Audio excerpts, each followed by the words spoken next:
Το ρίξατε στο παγοπότη. Όλα καλά, έτσι. Εντάξει, δουλεύει στο τσεκαρέ. Γραφή. Θα πιούμε. Περάσαν 45 ολόκληρα χρόνια. Θυμάμαι εδώ απέναντι που ήταν αλάνα και παίζαμε. Και κάθε φορά που χτυπάγαμε μπαίναμε μέσα κλαίγοντας και παίρναμε ένα καλαμάκι και το τρώγαμε. Κάποτε ήμασταν 5-7 άτομα μέσα. Οι γονείς μας. Και έχουμε φτάσει να απασχολούμε 50 άτομα προσωπικό. Τι κάνετε εδώ εσείς οι δύο. Το ρίξατε στο παγοπότη. Κάτσε ρε μπαμπά, μη μας μαλώνεις.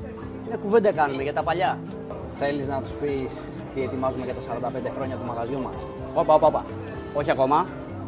Σε ένα μήνα από τώρα ετοιμάζουμε κάτι πολύ ωραίο και πολύ δυνατό για τον κόσμο που μας αγαπάει. Σύμφωνοι. Σας ευχαριστούμε. Μείνετε συντονισμένοι γιατί σε ένα μήνα σας έχουμε μια πολύ όμορφη έκπληξη.